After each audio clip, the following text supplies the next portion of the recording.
BPSC corner. Friends, आप लोगों को पता होगा कि अभी जो हम लोग का है मॉडर्न हिस्ट्री ऑफ बिहार चल रहा है, जिसके अंतर्गत हम लोगों ने बहुत सारे चैप्टर्स को क्लियर कर लिया है। तो आज का जो हमारा वीडियो है ये किसान आंदोलन एवं बिहार का इतिहास एवं संस्कृति से जो है जितने सारे इंपॉर्टेंट उसके क्वेश्चन होंगे हम उन सभी को आज के इस सेशन में डील करने वाले हैं। तो फ्रेंड्स, वीडियो काफ़ी इंपॉर्टेंट है। और अगर मैं बात कर लूँ किसान आंदोलन की, इसका एक क्वेश्चन ऐसा नहीं है जो आपको एग्जाम में ना देखने को मिले, क्योंकि अगर ये 10 भी क्वेश्चन अगर आपने अच्छे से याद कर लिया और एग्ज़ाम में क्वेश्चन ज़रूर आएंगे। मैं इस चीज़ के अच्छे से बता रही हूँ क्योंकि मैंने आपके प्रीवियस ईयर क्वेश्चंस को देखा, प्लस जो है बीपीएससी ऐसे ही क्वेश्चंस पूछती है। आप बीपीएससी पीटी परीक्षा में सवालों को भी देख सकते हैं, क्वेश्चंस सेम टू सेम ऐसे ही पूछे जाएंगे फ्रेंड्स। इसलिए इस चैप्टर को करना काफ़ी इंपॉर्टेंट होता है, क्योंकि किसान जो आंदोलन है यहाँ से आपको एक ना एक स्वामी सहजानंद, विद्यानंद, इन सभी से रिलेट करके जो है एक क्वेश्चन आपको जरूर दिखाई देता है। तो वीडियो काफ़ी इंपॉर्टेंट है, इसलिए वीडियो को पूरा देखिएगा। चलिए शुरू करते हैं आज का इंपॉर्टेंट क्लास। आज का हमारा पहला सवाल है, किस किसान आंदोलन के नेता ने बिहार के हर जिले में सत्याग्रह शुरू करने की अनुशंसा की थी? ऑप्शंस दिए गए हैं, गंगा शरण सिंह, यदुनंदन शर्मा, मलय कृष्ण ब्रह्मचारी या राहुल सांकृत्यायन। तो आपको बताना है कि किस किसान आंदोलन के नेता ने बिहार के हर जिले में सत्याग्रह शुरू करने की अनुशंसा की थी। तो इसका राइट आंसर हो जाएगा राहुल सांकृत्यायन। इससे रिलेटेड क्वेश्चन फ्रेंड्स 65वीं पीटी परीक्षा में आपको देखने को मिलेगा, जो कि बीपीएससी द्वारा पूछा जा चुका है। तो याद रखिएगा फ्रेंड्स, मोस्ट इंपॉर्टेंट ये सवाल है। चलिए अब अगले सवाल को देख लेते हैं। अगला सवाल, स्वामी सहजानंद सरस्वती ने पटना से प्रकाशित किस पत्र का संपादन किया था? आपको बताना है जो ये किसान आंदोलन के नेता थे बहुत बड़े, स्वामी सहजानंद सरस्वती ने पटना से प्रकाशित किस पत्र का संपादन किया था? हुंकार, जनता, ये भी दोनों या इनमें से कोई नहीं। तो इसका राइट आंसर हो जाएगा दोनों का संपादन किया था। जनता और हुंकार, ये दोनों ही जो पत्रिकाएं हैं इनका प्रकाशन किया गया था या संपादित किया गया था स्वामी सहजानंद सरस्वती के द्वारा। अगला सवाल है, बिहार के किस जिले में नहर शुल्क के विरोध में आंदोलन हुए थे? जो बिहार था इसमें हर एक जो है जिले में आपका नहर शुल्क से के चक्कर में विरोध हुआ था। तो आपको बताना है तो किस जिले में? तो फ्रेंड्स, शाहाबाद, पटना, भागलपुर या सारण। तो इसका राइट आंसर क्या हो जाएगा? शाहाबाद के जिले में। ऑप्शन क्या हो जाएगा? ए इसका राइट आंसर हो जाएगा। चलिए अब क्वेश्चन नंबर 4 को देख लेते हैं। बिहार प्रांतीय कांग्रेस कमेटी ने किसकी अध्यक्षता में एक किसान जांच समिति की स्थापना की थी? आपको बताना है। तो ऑप्शंस दिए गए हैं, स्वामी सहजानंद, पुरुषोत्तम दास टंडन, जगदीश प्रसाद या राजेंद्र प्रसाद। बताना है आपको कि किसान जांच समिति की स्थापना जो है बिहार कांग्रेस कमेटी ने किसकी अध्यक्षता में की थी? तो इसकी जो अध्यक्षता की थी ये राजेंद्र प्रसाद थे। ऑप्शन डी हो जाएगा इसका राइट आंसर। अगले सवाल को देख लेते हैं। मधुबनी जिले में किसान आंदोलन का नेतृत्व किसने किया था? Most repeated and most important question है फ्रेंड्स, याद रखिएगा वीवीआई के तौर पर। तो मधुबनी जिले में किसान आंदोलन का नेतृत्व किया गया था स्वामी विद्यानंद के द्वारा। ये सभी जो नाम आपको दिख रहा है ये सभी जो है बिहार में किसान विद्रोह से जुड़े हुए नेता हैं, और इनका नाम काफ़ी अच्छे से आपको याद होना चाहिए, क्योंकि एग्ज़ाम का जो है लेवल काफ़ी आजकल हाई पूछा जा रहा है क्वेश्चन फ्रेंड्स, कहीं से भी क्वेश्चंस पूछे जा रहे हैं। आपने देखा होगा कि बीपीएससी 3 जो 2.0 है क्वेश्चंस के लेवल भी अच्छे थे, और प्लस जो है आपका कट ऑफ भी हाई गया था। इसलिए फ्रेंड्स, ज़रूरी नहीं है कि आप 1-2 महीने पढ़ के आप एग्ज़ाम को क्लियर कर लोगे, आपको तैयारी अभी से करना पड़ेगा। तभी जो है आप अगर जितने सारे स्टूडेंट तीसरे फेज़ में बैठने वाले हैं उन सभी को अभी से ही तैयारी करना पड़ेगा, ताकि आप एग्ज़ाम को अच्छे से निकाल सके और एक शिक्षक बन सके बिहार में, क्योंकि अच्छा खासा अपॉर्चुनिटी है। फिर 1 लाख से भी अधिक सीटों पर वैकेंसीज आ रही है। तो ऐसे में अभी से ही आपको पढ़ाई करना पड़ेगा, जिससे कि आपका सिलेक्शन हो जाए और इस बार निराश जरूर ना हाथ लगे। तो इन सभी चीज़ों को ध्यान में रखते हुए फ्रेंड्स अच्छे से पढ़ाई कीजिए, और एक जो है क्या बुक का जो सिलेक्शन करेंगे आप, तो उस चीज़ को भी ध्यान में रखते हुए ऑथेंटिक बुक को पढ़ें। ज़्यादा इधर उधर की चीज़ों को पढ़ने की ज़रूरत नहीं है, बस आपके सिलेबस के अकॉर्डिंग ही आपको पढ़ना है। चलिए देखते हैं अगले सवाल को। अगला सवाल जो क्वेश्चन नंबर 6 में दिया गया है आपका, मुंगेर में कब किसान सभा का गठन हुआ था? मान लीजिए तो बीपीएससी इसके बिना एक मतलब किसान सभा से ये सवाल ले लीजिए, 1857 का विद्रोह जो प्रीवियस क्लास में हम लोगों ने पढ़ा था उसके, जो बाबू कुंवर सिंह है, तो उसके बिना, इन सभी क्वेश्चंस के बिना जो बीपीएससी का क्वेश्चन है ना, ये लगभग अधूरा सा रहता है, तो इसलिए काफ़ी इंपॉर्टेंट हो जाता है। तो मुंगेर में आपको बताना है किसान सभा का गठन कब हुआ था। तो ऑप्शंस दिए गए हैं 1918 से 19 के बीच, 1920 से 21 के बीच, 1921 से 22 के बीच, या 1922 से 23 के बीच। तो मुंगेर में किसान सभा का गठन जो है फ्रेंड्स, यह हुआ था आपका 1922 से 23 के बीच। डेट याद रखिएगा, डेट काफ़ी इंपॉर्टेंट है। नेक्स्ट देख लेते हैं क्वेश्चन नंबर 7 को। बिहार में कृषक आंदोलन के सबसे प्रमुख व्यक्तित्व कौन थे, आपको यह बताना है। आ ही गया सवाल। ऑप्शंस है राजेंद्र प्रसाद, स्वामी सहजानंद सरस्वती, गोपाल पांडे, या इमाम हसन इमाम होगा। टाइपिंग एरर है, हसन इमाम। तो इसका राइट आंसर हो जाएगा, बिहार में कृषक आंदोलन के जो सबसे प्रमुख व्यक्तित्व हैं, यह स्वामी सहजानंद सरस्वती हैं। याद रखिएगा फ्रेंड्स, सहजानंद सरस्वती हैं। तो ऑप्शन बी इसका राइट आंसर हो जाएगा। अगला सवाल है आपका, स्वामी सहजानंद सरस्वती के बचपन का नाम आपको बताना है। काफ़ी इम्पॉर्टेंट हो जाता है, जब इतने बड़े व्यक्तित्व वाले इंसान हैं तो इनके बचपन के नाम को भी जानना काफ़ी ज़रूरी है। तो ऑप्शन दिया गया है तपन रॉय, सोमन रॉय, नवरंग रॉय, या जगरू शाह। तो इसके बचपन का नाम हो जाएगा फ्रेंड्स, याद रखिएगा, नवरंग रॉय। ऑप्शन क्या हो जाएगा, सी हो जाएगा इसका राइट आंसर। चलिए अगला सवाल है आपका, स्वामी सहजानंद सरस्वती का सीताराम आश्रम कहाँ स्थित था। तो याद रखिएगा फ्रेंड्स, इनका जो सीताराम आश्रम है यह आपका अवस्थित था कहाँ पर, पटना में। ऑप्शन बी हो जाएगा इसका राइट आंसर। चलिए नेक्स्ट सवाल है आपका, प्रांतीय किसान सभा के प्रथम अध्यक्ष कौन थे। बिहार में जो प्रांतीय किसान सभा की स्थापना की गई थी उसके प्रथम अध्यक्ष कौन थे, आपको बताना है। तो इसके प्रथम जो अध्यक्ष थे ये स्वामी सहजानंद सरस्वती जी ही थे। तो ऑप्शन बी इसका राइट आंसर हो जाएगा। तो फ्रेंड्स, ये किसान आंदोलन के जो 10 क्वेश्चन है आप बहुत अच्छे से याद कर लीजिएगा, नो डाउट सवाल आपको यहीं से देखने को मिलेगा। चलिए अब आगे देखते हैं। आगे का जो चैप्टर है फ्रेंड्स, बिहार का इतिहास एवं संस्कृति से सवाल भी आपको देखने को मिलेगा कि बिहार आने वाले प्रथम चीनी यात्री कौन थे, मौर्य कालीन स्थापत्य कला के साक्ष्य कहाँ से प्राप्त हुए थे। इन तरह के क्वेश्चंस भी आपको जो है मिलेगा, जैसे कि कट राज्य किस राज्य को कहा जाता है, बिहार में विदेह राज्य की स्थापना किसने की। तो इन सभी सवालों को बिहार के इतिहास एवं संस्कृति के तौर पर हम जो है डील करने वाले हैं। तो चलिए देखते हैं सवाल क्या है। तो इस चैप्टर का जो आपका पहला सवाल है आपका, प्राचीन बिहार के अध्ययन स्रोत से संबंधित सत्य कथन की पहचान कीजिए, फिर आपको कूट की सहायता से आंसर बताना है। तो चलिए ऑप्शंस पढ़ लेते हैं।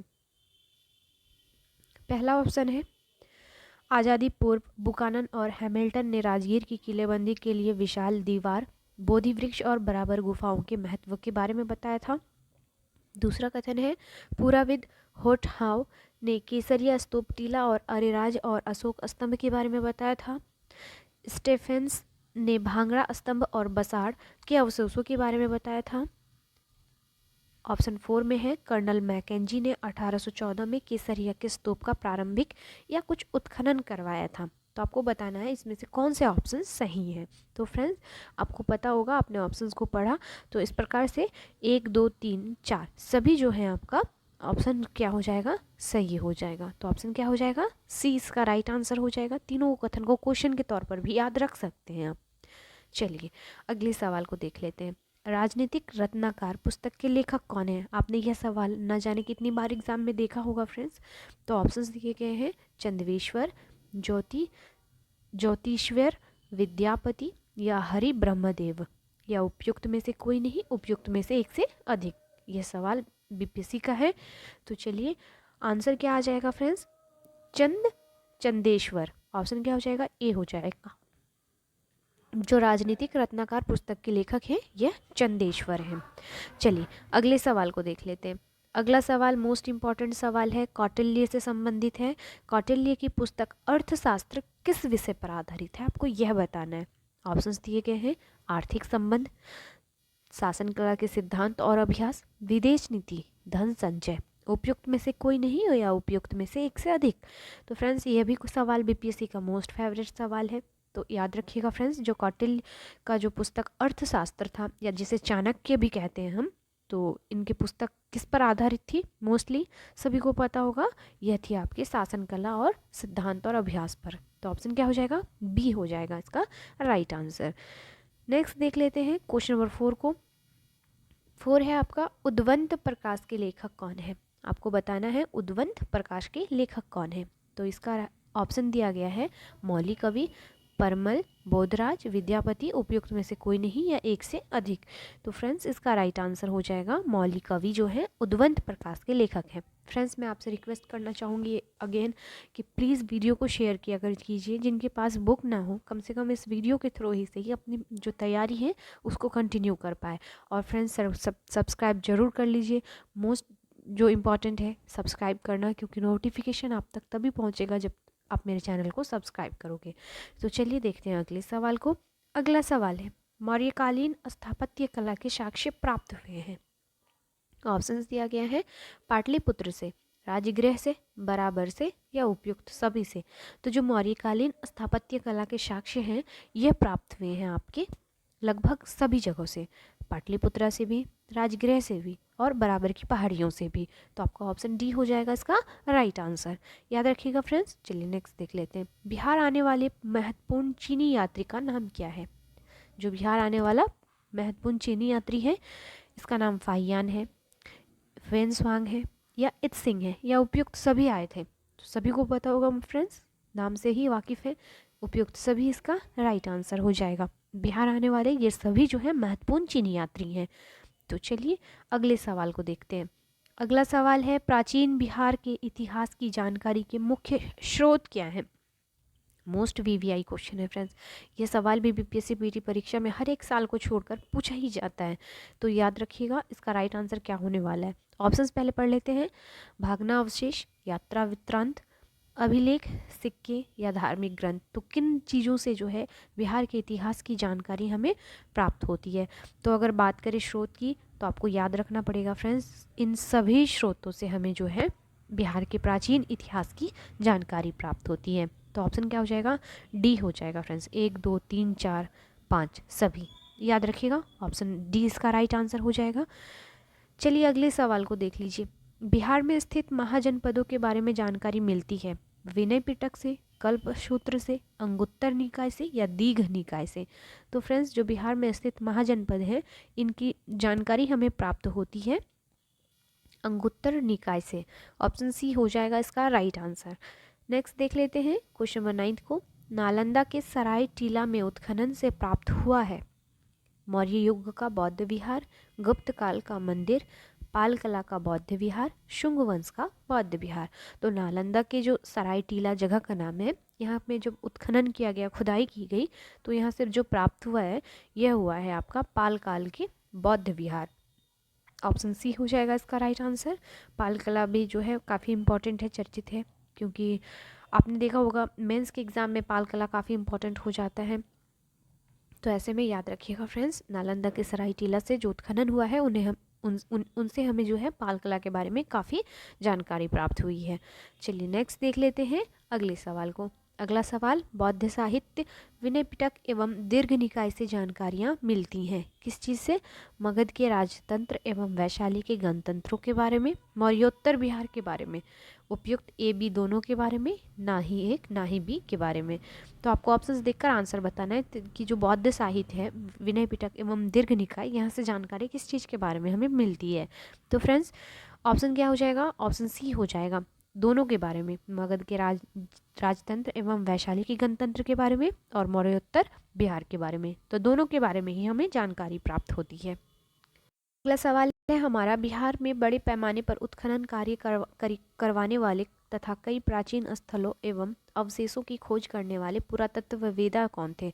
मोस्ट वीवीआई क्वेश्चन है फ्रेंड्स, मैं बता रही हूँ, आप याद ज़रूर रखिएगा।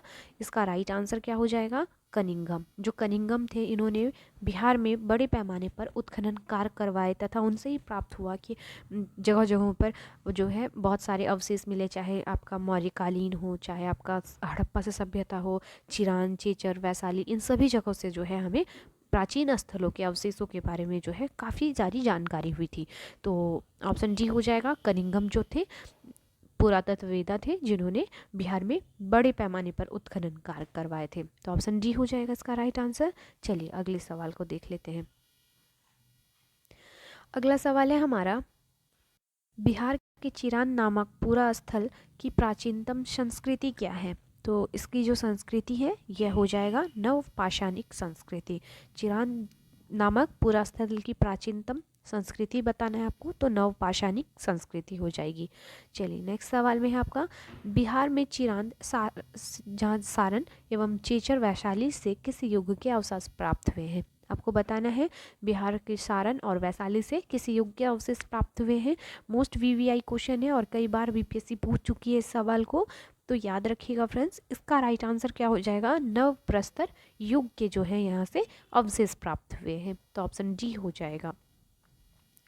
अगला सवाल, बिहार के भौगोलिक क्षेत्र की चर्चा सर्वप्रथम किस साहित्यिक रचना से मिलती है? मोस्ट रिपीटेड क्वेश्चन है, तो याद रखिएगा फ्रेंड्स। ऑप्शंस में है अथर्ववेद, वायु पुराण, सामवेद या शतपथ ब्राह्मण। तो जो बिहार के भौगोलिक क्षेत्र की चर्चा है यह सर्वप्रथम आपको जो इसका वर्णन किया गया है यह शतपथ ब्राह्मण में किया गया है। आपने पढ़ा होगा, अगर इम्तियाज़ अहमद की अच्छे से आपने बुक को रीड किया होगा फ्रेंड्स, तो आप सवाल को बहुत अच्छे से डील कर पाएंगे। जो उसका थ्योरी वाला बुक है ना, आप ज़रूर उसको पढ़ें, आपको ज़रूर लाभ मिलेगा। चलिए नेक्स्ट देख लेते हैं क्वेश्चन नंबर 15 को। बिहार में विदेह राज्य की स्थापना किसने की थी? नेमी, विशाल, जनक या भोज ने? तो बिहार में विदेह राज्य की स्थापना की गई थी आपके नेमी ने। ऑप्शन ए हो जाएगा। अगला सवाल मोस्ट वीवीआई क्वेश्चन है और कई बार बीपीएससी पूछ चुकी है फ्रेंड्स, ये भी रिपीटेड क्वेश्चन है। कीकट किस राज्य को कहा जाता है? तो जो कीकट है इसे पुकारते थे मगध को, मगध के जो है क्षेत्र को। तो ऑप्शन बी हो जाएगा। जो मगध का क्षेत्र था इसे हम प्राचीन काल में कीकट कहा जाता था। अगला सवाल है, किसके अनुसार माधव विदेह ने आर्य संस्कृति का विस्तार उत्तर बिहार में किया था? तो यह किया गया था शतपथ ब्राह्मण में। ऑप्शन ए हो जाएगा इसका राइट आंसर। चलिए अगले सवाल को देख लेते हैं। मगध के परवर्ती गुप्त वंश का संस्थापक कौन था? तो इसके संस्थापक थे कृष्णगुप्त। ऑप्शन ए हो जाएगा इसका राइट आंसर। याद रखिएगा जो मगध के परवर्ती गुप्त वंश थे इनके संस्थापक कृष्णगुप्त थे। अगले सवाल में है आपका, मगध के परवर्ती गुप्त वंश का अंतिम शासक कौन था? अंतिम शासक को बताना है, तो जो अंतिम शासक थे जीवित गुप्त द्वितीय थे। याद रखिएगा फ्रेंड्स। नेक्स्ट देख लेते हैं क्वेश्चन नंबर 20 को। मगध की किस परवर्ती गुप्त शासक को असंख्य शत्रुओं का विजेता कहा जाता है? कृष्णगुप्त को, दामोदर गुप्त को, हर्षगुप्त को या उपयुक्त में से कोई नहीं? तो इसका राइट आंसर ए हो जाएगा। कृष्णगुप्त को असंख्य शत्रुओं का विजेता कहा जाता है। चलिए अगले सवाल को देख लेते हैं। हर्षवर्धन के समय बिहार राज्य में कौन सा विश्वविद्यालय प्रसिद्ध था? ऑप्शंस दिए गए हैं चंपारण, गया, पटना या नालंदा। तो इसका राइट आंसर नालंदा हो जाएगा। नेक्स्ट देख लेते हैं क्वेश्चन नंबर 22 को। वेन-स्वांग ने पाटलिपुत्र की यात्रा किस वर्ष में की थी? वेन-स्वांग कौन थे? चीनी यात्री थे और ये बिहार आए थे और किस वर्ष आए थे ये आपसे यह बताना है। तो इसका राइट आंसर ऑप्शन ए हो जाएगा। सन 635 ईस्वी में इन्होंने पाटलिपुत्र की यात्रा की थी। तो ऑप्शन ए इसका राइट आंसर हो जाएगा। तो फ्रेंड हमारा मॉडर्न जो बिहार है, मॉडर्न हिस्ट्री ऑफ बिहार, ये हमारा कंप्लीट होता है। नेक्स्ट क्लास हम लोग जो करेंगे फ्रेंड्स, मेडिवियल बिहार का हिस्ट्री यानी मध्यकालीन बिहार का इतिहास को हम लोग जो है डील करेंगे। उसके अंतर्गत जितने सारे इंपॉर्टेंट सवाल होंगे उन सभी को आपको करवाया जाएगा। तो प्लीज़ प्लीज़ प्लीज़ सब्सक्राइब कर लीजिए। मिलते हैं नेक्स्ट वीडियो में, तब तक के लिए थैंक यू।